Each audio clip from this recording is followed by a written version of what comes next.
Hey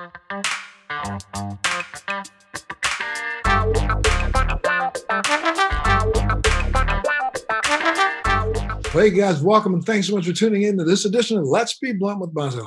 And I'm really excited to have my guest here today because I think this guest is going to put a perspective on the cannabis world that a lot of us have not been paying attention to. Can you imagine, if I were to say to you that, you would lose your job if in fact you got cancer because you underwent chemotherapy, or you lose your job if you had an illness that required you to take an opioid. And I'm not talking about an opioid because you lost your job because you're a heavy equipment operator. I'm talking about the fact that you go to work as an accountant, you go to work as a school teacher. And, we don't question every medication that an individual is on for every job in this country. And now all of a sudden, in the last couple of years, because so many states have been implementing medicinal marijuana programs, adult use marijuana programs, that we have a society now where clearly the people have spoken. I mean, if you look at what happened at the last election, November 3rd, cannabis won across America. We can argue about what's going on with everything else, but cannabis took it down in 4 states. And most recent polls, we see numbers as high as 81 to 82% of people in this country feel that we should make the access to cannabis much more available to those in need. It's the reason why, 81, 82% of people in this country believe that medical cannabis should be the law of the day. But then as we do that, we have so many municipalities and so many, individual communities that are trying their best to implement their own prohibition. And they're doing so, I think, in some of the most egregiously offensive ways, especially when it comes to denying employment of someone just because they happen to be a cannabis patient. And there are municipalities all over the country that are starting to do this. There are colleges that are starting to not allow students to go to college, to participate in educational opportunities because they are cannabis users. And, it's almost as if you can't have prohibition one way, you're going to have it any way you possibly can. Now, our guest today is a music teacher who has 3 kids between her and her partner. She's been a medical cannabis user since 2016 to treat an autoimmune disease, which she was diagnosed with back in 2011. She has been a card-carrying cannabis user in the state of Florida for multiple years, recognized as a medication that has efficaciousness for her particular illness. And she's here today to share a story about the fact that she was offered a job in another state, the state of Connecticut, and jumped through every hoop that she was asked to jump through to let them know that she was a medical cannabis user. And after fully disclosing this, she arrives in Connecticut to assume the job that she was promised. And at the last minute, after moving her entire family, changing her entire life, closing down her own private business in one state, moving to accept that position in this other state, she was literally terminated for the cannabis use that she told them about. And this is, to me, one of the most egregiously offensive parts of this entire discussion in this country today. And folks, you got to understand that though she may be one anecdotal story, this is happening all over this country. And this is happening in ways by those who are just angry that they can't control what you do individually. Take a look at what's going on right now in South Dakota. November 3rd, the constituency in South Dakota voted 53% that they wanted to have a medical marijuana program. But the prohibitionists in that state have now sued and they want to overturn the will of the people. Something that a lot of you don't know is that consistently for the last 5 years until 2019, we have seen numbers across the number as high as 600,000 arrests for minor marijuana possession violations in states that have legal marijuana programs. It's almost like those diehards who are haters are going to do everything they can to hate as far as they can, even if it costs people their livelihood, even if it costs people their jobs. So I gotta say, really, thank you so much, Abigail, for being a part of our show today. Thank you for being here. Thank you for the opportunity. I can't tell you how much I appreciate you giving me an opportunity to share this story, because I've been silent about it for the last 2 years. And I know that there's other people out there just like me, and maybe didn't take the steps I did, but are scared to share their stories. So it's an honor to be able to open this up for discussion, and hopefully it will help somebody else as well that's going through this right now. And you may be a precedent setter, and I hope you are. I hope your case sets precedent around the country to make people stop and say, shut up, stop it. I mean, it's just like, what's going on right now with lawsuits being filed to overturn the will of the people. By 7 million votes, people voted in President-elect Biden. Stop it now. I mean, come on. It's time to end the argument and move on and move forward. And you use medical marijuana to treat an autoimmune condition. And why don't you tell us about that first? Because let's back up. When were you first diagnosed with your condition, and what were your treatment protocols to begin with, and what happened? Sure. So going back to 2011 was the birth of my son, and at that time I was having some serious medical conditions. I wasn't sure if it was related. I had an emergency cesarean with him, so I wasn't sure if the physical discomfort I was experiencing was related to that. So I went in, I got diagnosed, and as it turned out, I suffer from ulcerative colitis, which is it's a gastric disease and causes extreme amounts of pain, discomfort. I think a common misconception is it just affects people and their frequency in using the restroom, but it's so much more than that. It's joint pain, it's discomfort, it's fatigue, it's nausea. So at that time, I went on my doctor's recommendations, and I took all of the steps that he suggested I take in terms of the medications and the steroids and the anti-inflammatories, and it was so much on my system. Hospitalized regularly. At one point, the joint pain was so bad, I wasn't even able to pick up my young son at the time because it was just excruciating. And so, forgive me, I'm sorry to cut you off, but you talk about ulcerative colitis. We're talking about ulcers forming in your intestinal tract that can require surgery. Correct? Again, because you said, and I don't mean to jump in there, and I'm not an expert on the disease at all, believe me, but I know that there are people who do think, oh, that's just, person has to go to the bathroom when they drink milk or when they do this, and that's not what this is. We're talking about a disorder that can be deadly in very few cases, but can be deadly. Absolutely. And it's a chronic condition. So unfortunately, if it's not deadly, I mean, you live with this your entire life. In terms of surgery, there are people who have been very successful. Usually it's multiple surgeries involved for treating this. So I went through the gamut of the medications that were requested, and then nothing really seemed to work that well. I still had multiple hospital stays, trips to the ER. And at this point, they started providing all sorts of medication in terms of, narcotic medication, and I was taking steroids and all these things. So, I was getting by. I couldn't leave the house. I couldn't work. I had to step down from my teaching position because of, just the inconsistency with my health.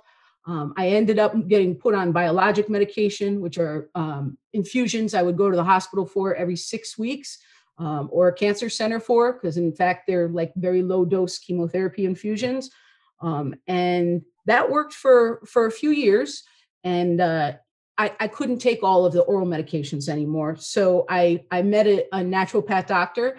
I spoke to an endocrinologist that talked about, how it's attached to your brain and your whole digestive tract, and what are some ways. And that's when I got introduced to another doctor and medical cannabis. And honestly, took about a year or so to get back to feeling more like me. But the irony in this story is it is exactly what I feel confident got me back to being able to get into the classroom again, back to being able to, be the mother that I wanted to be and be able to go, to social gatherings and things that I wanted to do that I was missing out of, frankly, in my life.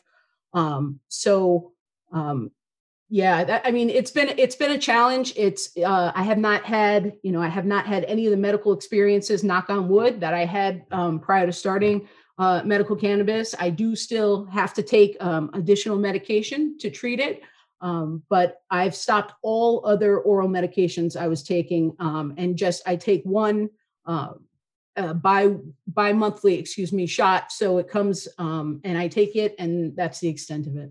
That's the end of my list. And professionally, what is your job? What do you do? You're a teacher, music. I'm a certified music educator. I've been certified in the state of Connecticut since 2007. And I went to college in Connecticut. I lived there all my life. At the time of this incident, I had been living down in Florida for some family reasons, and I was teaching down there as well. And I had this is where I met these other doctors. So prior to meeting them, I had to step down from my job teaching in a private school. And when I started to get back on my feet is when I opened up my own private music studio. And I was very successful with that. I was a card holder at that time, so I didn't have to answer to another employer about, my usage, as I don't believe anybody should have to answer. And then upon coming back to Connecticut with my family, we took a vacation. I saw that there were several districts hiring at that time. I thought it would be a great opportunity, seeing as how I was already certified in the state where I grew up, to come home, raise my family, and start working in a district that I was familiar with and had worked in the past, honestly. I mean, I want to talk to you a little bit more about your professional, history, and your bona fides is incredible. I mean, you've performed with the Danbury Brass Band, the all new intercollegiate bands. You performed. You have a CMEA, which is a Connecticut Music Educators Association. I guess you're part of that trade organization, National Association of Music Educators. You have been a private teacher and a public teacher for 20 years, right? And you got certified in Connecticut in 2007? That's right. And again, this is not. I want to make sure people understand. So you were professionally employed, doing everything you wanted to do. You went on that vacation. You saw there were job openings. You said, "I'm going to apply and go back home," right? That's right. And the school district that accepted your application and said, "Yeah, we like you. I mean, take a look at your bona fides. Of course, we want you to be part of our team." And you reached out to them before you actually made your transition from Florida to Connecticut and said, "Oh, by the way, I'm a card-carrying member of the medical marijuana program here in Florida. I intend to do the same thing in Connecticut," right? That's exactly right. Yeah. And really, I had flown up individually to sign the paperwork, to go through the health examination, to be fit for duty, because they required all of that from my doctor as well. I did disclose my illness at the time because it was necessary in HR to determine what insurance benefits would be appropriate for me. And that was at the time that they informed me that I would be tested. And I informed then, having never provided a card before, I said, "I do carry this medical card." And the person I spoke to in HR said, "Well, just present it when you go and get your test." So when I went and got tested, I presented the card. I said, it's going to be positive for marijuana. I have a medical card here. It was out of the state of Florida at that time, as I was not a resident in Connecticut. And it was active, it wasn't expired or anything like that. I took the test. All was well. Naturally, it tested positive for marijuana and nothing else. And a short time later, I got a phone call from HR. I was actually packed up and ready to go into the school, introduce myself to the administration. I was about halfway there, and they called me up. They said, "You absolutely cannot go into the school. Don't enter the school. You need to come downtown and have a meeting." I was not certain what it was about. When I got there, they suggested this was based on me testing positive for medical marijuana. And I I assured them that I was aware of that and again presented my card. They took a photocopy of it, I believe, to just add to my file. They stated I could not start my job and that they would put me on paid leave, as I had already signed a contract for a start date. They put me on paid leave and told me I had 2 weeks to be covered by consumer protection in the state of Connecticut. So I had to go and get a card. So first, I had to go and get my license. I had to get my residency switched. I had to get a proof of address. Whatever the case, I found a doctor and I was able to receive the card within the next 6 days after fulfilling my obligations. I wanted to be as expeditious as possible, get it done, do what they asked me to do. And when I called them back, they kept me on leave for another 2 weeks, so totaling a month. I called multiple times trying to figure out the status. I was sitting at home. Yes, I was being paid at that time, but I was not employed. I wasn't sure what was happening. I finally got a call back to come in. I was excited. I said, here we go. Packed up my car again, got my instruments in the car, ready to go teach. And they called me in downtown and terminated me on the spot. Slid across the paper and said that I had broken their drug and alcohol policy as an employee of the district, which was interesting because I hadn't yet gotten an opportunity to work through the district. And from that point on, I was devastated. Of course, they had soiled my reputation because of the amount of time it took them to get back to me. At this point, I had moved my family up. My children were enrolled in school. My partner found work here. It was just devastating, and it has had a lasting impact on my life to this day. Now, I mean, when they said we're terminating you for this violation, you said, how can I be in a violation when I told you this before I even came up here? I told you this, and each time it was brought up, and you said, do X, Y, Z. What was their answer to that? They had to discuss it with legal. They said this is the first time that they have had this experience, and they had to discuss it with their legal staff. And I didn't really know what that meant. It was interesting to me that Florida approved medical marijuana years after Connecticut. So honestly, I thought I was moving back to a state that had far more progression in terms of certainly medical use for people, and that was just not the case. So I did tell them on the spot, I don't believe you can do this. I believe you're in the wrong. But at that point, I wanted to leave as civilly as possible. And I took the letter. I exited the building, and after an afternoon of pulling myself back together, I contacted an attorney. And the attorney said, yes, you have a case here. Yes, he did. I reached out a few times to several attorneys, and I found one that was the first one that was really willing to listen to my story. And he's an employment attorney and said, you absolutely have a case here. So we began that process, very slow moving. And unfortunately, it's been, stagnant since COVID, and there's not been much forward progress at all. We did take it, and it was heard through the CHRO, which is the Campaign for Human Rights Organization in the state of Connecticut. And they did find that there was discrimination in terms of the city terminating me based on my illness and the medication I take for my illness. So we were headed into, what is the term? Arbitration? Shortly after that, we were headed in, and we were going to take everybody's testimony to that, and then it was going to be mediated, and that's where they held off right now. So that's all been stagnant since March. And they're using, I guess, COVID as an excuse to keep it stagnant, right? Well, that's right. And unfortunately, it's not been stagnant in my life. I had to carry that legally in the state. When you are a public educator, you are all hired through the same online platform. So one of the questions on that platform is, have you ever been terminated or removed from a position or had a contract revoked?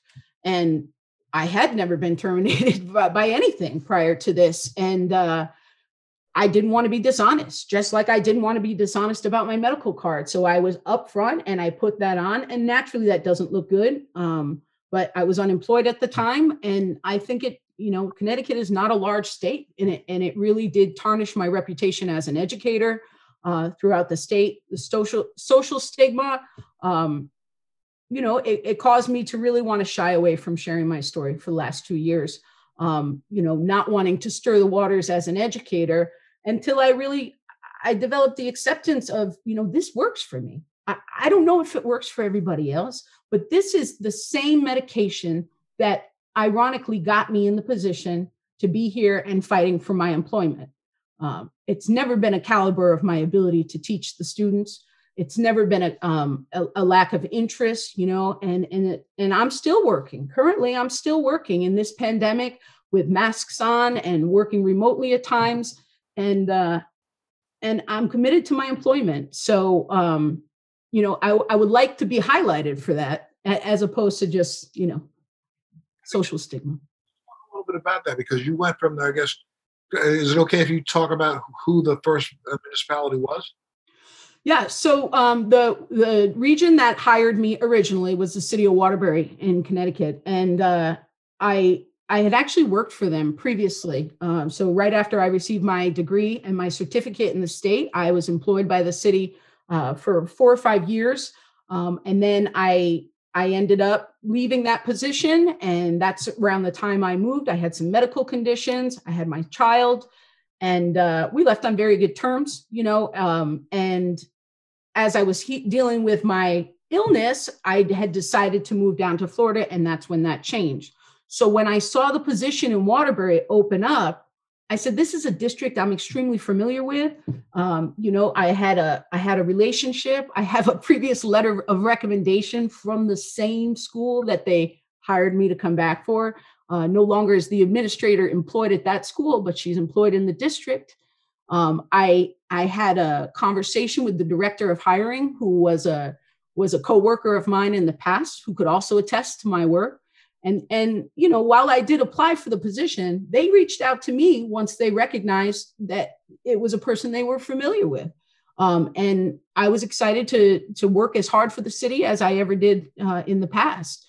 And unfortunately, those same people were not there to sort of defend my reputation at that time. And I think it was based out of fear that they would lose their job, or that they would support somebody who's lost their job due to it. So after Waterbury turned you down, you then went and applied to other municipalities in Connecticut, correct? That's correct. Yeah. And So I had to take what I could take. It was mid-year at this point when I had lost the position in Waterbury. So I took a long-term sub position, because it's not common to find a full-time position opening up in the middle of a calendar school year. And I had a great relationship with that school system. Fortunately, when it came time to hire for the full-time position, while I did receive a letter of recommendation from the administrator there and everybody else in the building that I had asked for one, I did not get chosen for that position either. And I can't say with certainty that it was my medical cannabis use, but this town was right next door to the city of Waterbury. And I internally did believe it maybe had something to do with it, because again, it wasn't based on the caliber of my work. So then I went around applying. Sorry. working as a sub or a part-time employee for what, months? Oh yeah, it was months, and a third of the pay that I would have been receiving with my contract. And then they turned you down. So then you went to another municipality. That's right. That's right. I actually got turned down from 5 or 6 of them, all within the state, all with a very clean record academically. I highlighted students. I've worked in inner city schools. I've worked in rural schools. I had these experiences as a private educator, as a public educator, and I imagine there were some great candidates that I was up against. I just don't know if it was really due to the 7 or 8 positions I was turned down for. Now, the one I am working at currently, this superintendent had called me. This was by word of mouth. He heard my name and he said, I'm told you're a music teacher living in my district. I would love to have you come and work with me. And I said, oh, wow, that sounds wonderful. And I kid you not, Montel, the same day I got up to go interview with this superintendent, across the front page of the biggest local paper around here said, "Teacher sues over pot." That's the headline.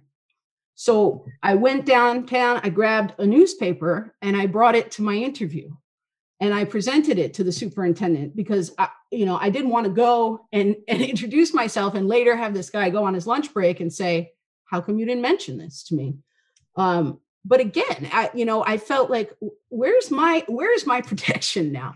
I am a consumer. I should be protected with my consumer rights. I am a card holder, and I feel this moral obligation to start telling all of these people about something that's extremely personal to me.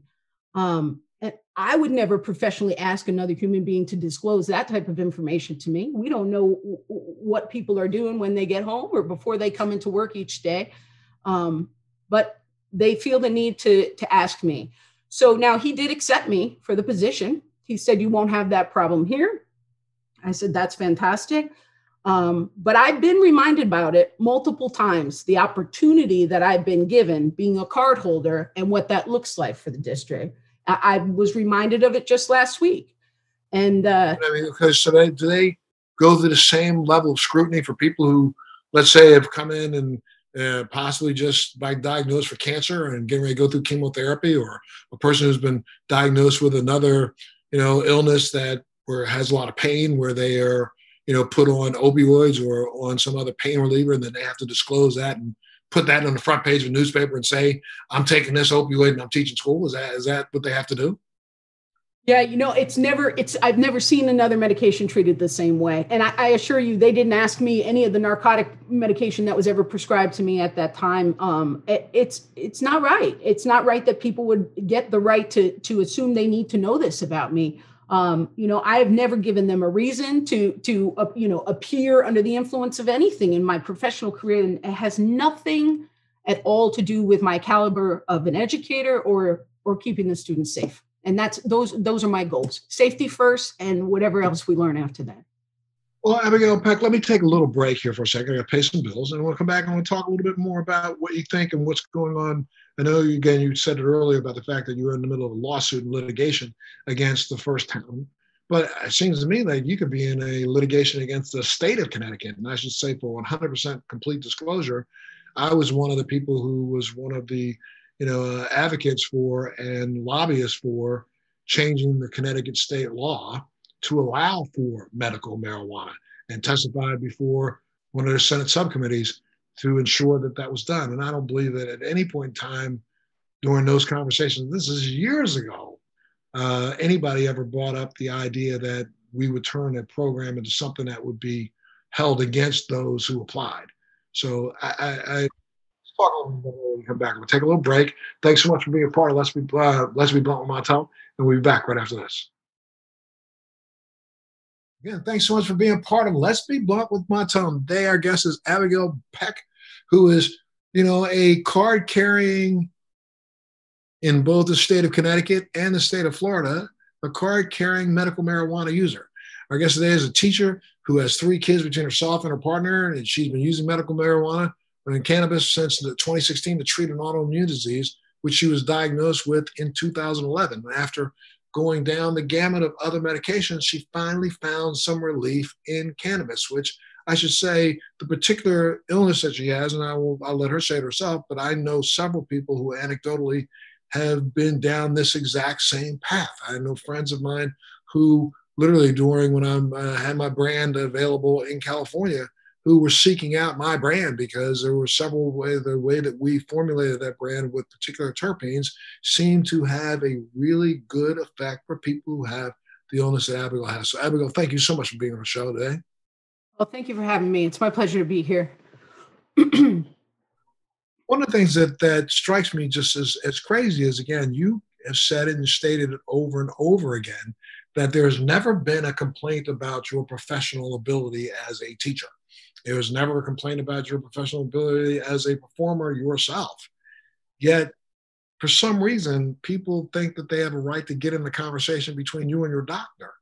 How does that's something that I've spoken out about quite a bit. That's when as I lobby around the country, I've been talking about the fact that there is no other medication on this planet that people feel compelled to step up and put their 2 cents in a conversation between a patient and a doctor.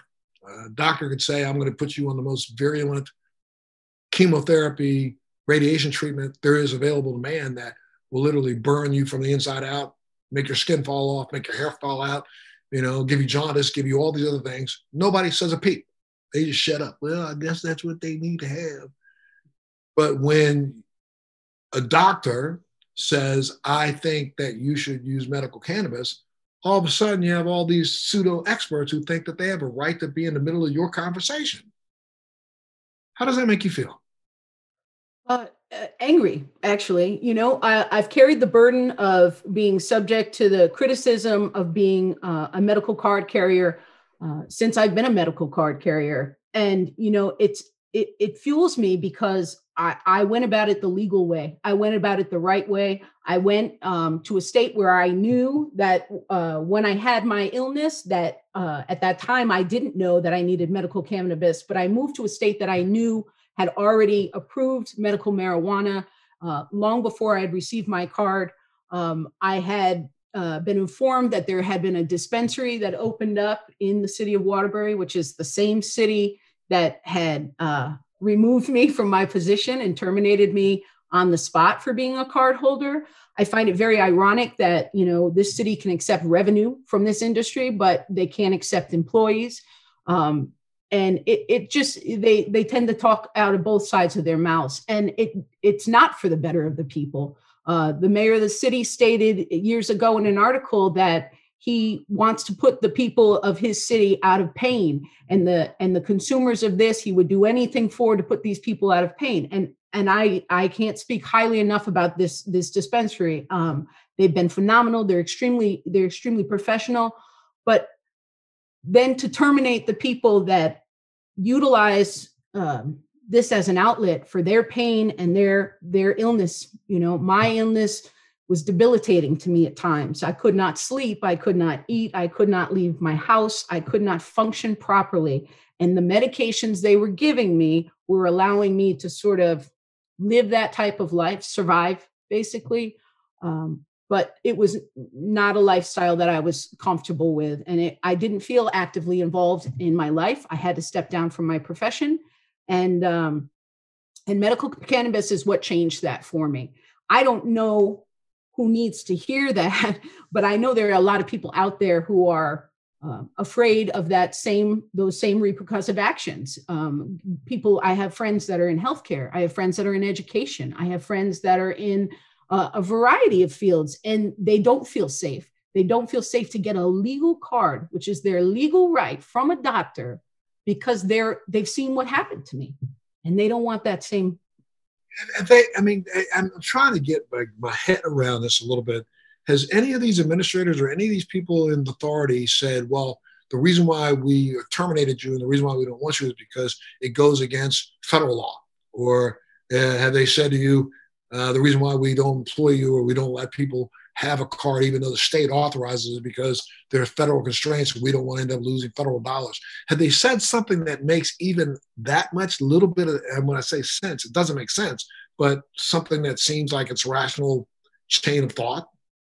Well, they have, Montel. That was their argument through the city of Waterbury, that because the public school system receives federal funding, it breaks federal law. So again, it doesn't make sense. There are students that are needing this medication as well. There are students with seizure disorders and various other conditions that will probably need to use medical cannabis throughout the day. And are they going to deny them from being in this federal building? I mean, educators are held to a standpoint based on their professionalism, based on how they treat their students, hopefully providing that gift of education.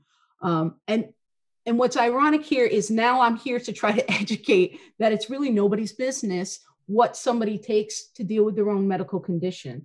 The law is the law, but you can't say one thing and this is approved by the state law and you live in that state, but then because the laws don't match up. And so if people are fighting against it, they're going with the fact that the federal law does not permit the use.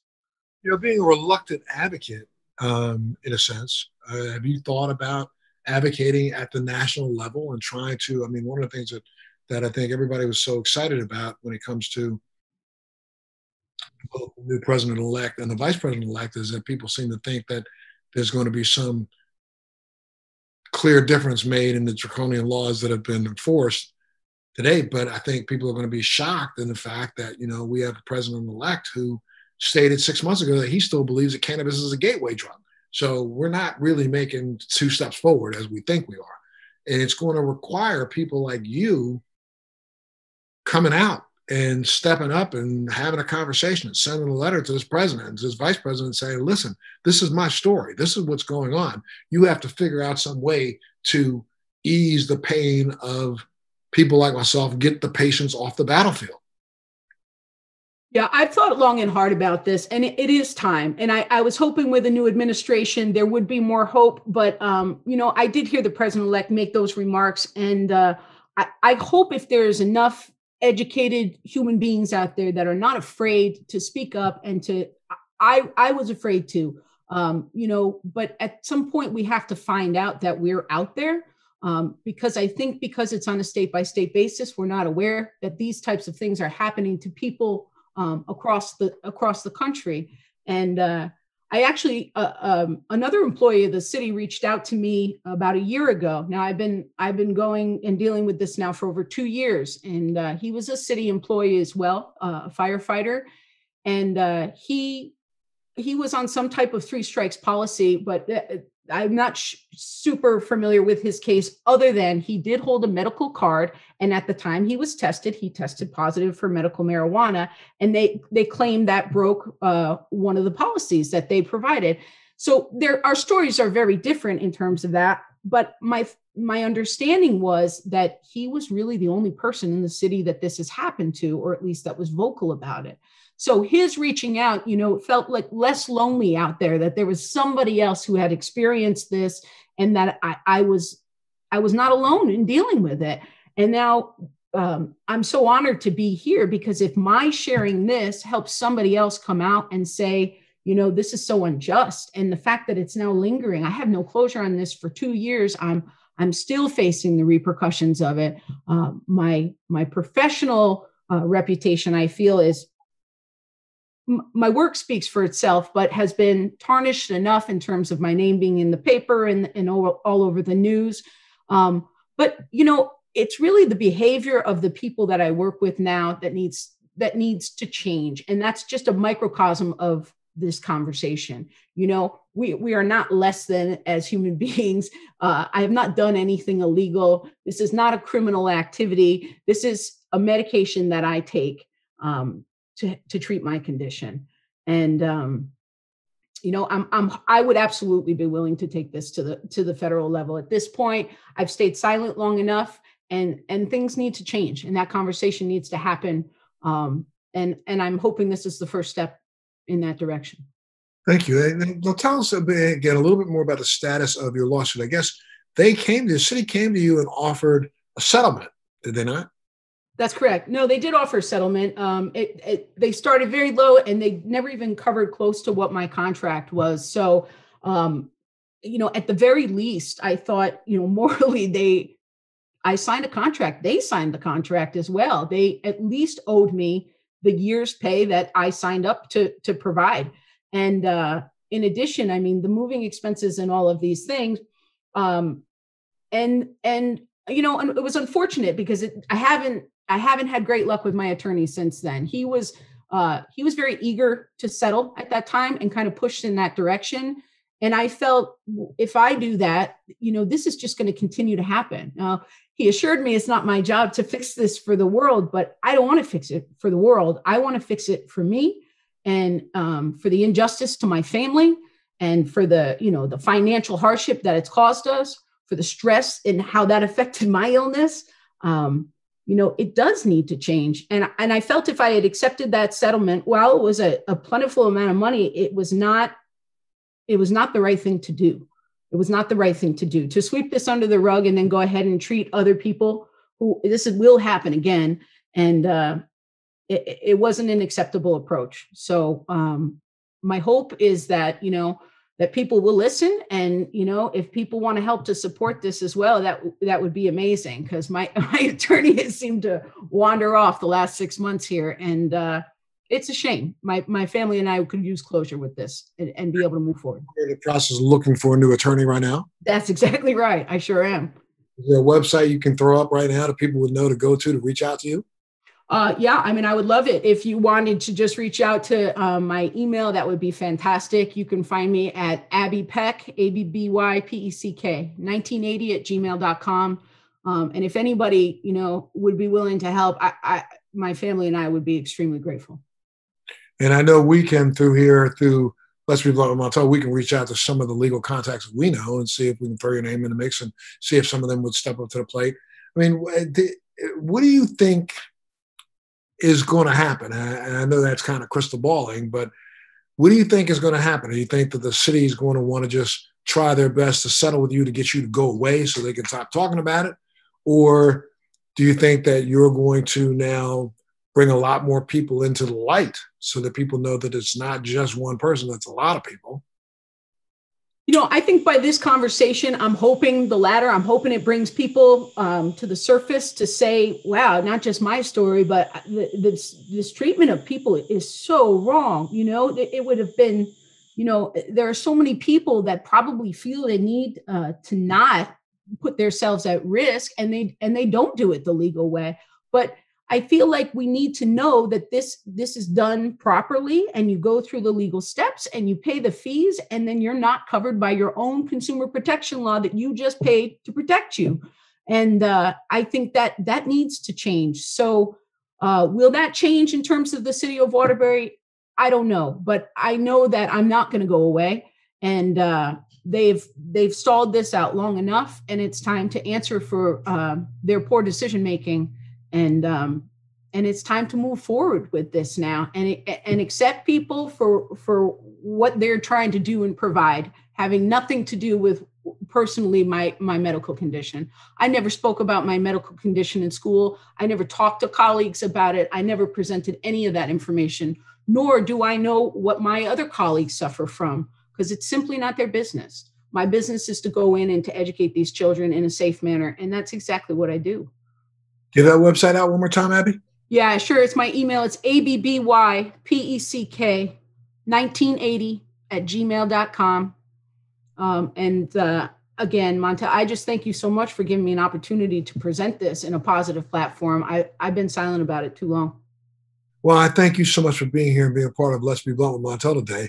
I mean, I'm hoping that all of our viewers and listeners out there will, write in, send us a response. Tell us what you think about Abby's story and Abby's plight, because this affects all of us, everyone that's in the medical cannabis space or the regular cannabis space across this country. If it happens in Connecticut, it can happen in any one of the other 34 states and the District of Columbia that right now have a medical marijuana law on the books. And so we need to come together. And that's been probably one of the saddest things that's going on when it comes to this cannabis industry is that, we do a lot to figure out and try to figure out how to make this a green rush, but we don't do anything to make this an equitable rush. And what we need to start doing is start to think beyond just the dollars and start thinking about the bodies and the people and the human beings and lives that are affected. So I can't thank you enough for being a part of the show today. Make sure you tune in to the next Let's Be Blunt with Montel. Make sure you go up on AbiPeck1980.com. That's ABBYPECK 1980.com. Send her your reviews. Send us reviews here. Let's Be Blunt also. Let us know what you think, and we'll try to share them with all. And Abby will try to get you some information about some legal teams that might be able to help you. Thanks for joining me on Let's Be Blunt with Montel. Please make sure you're subscribed and hit the bell to be notified when new episodes post each week. We'd love to hear your feedback also, so please send us your comments.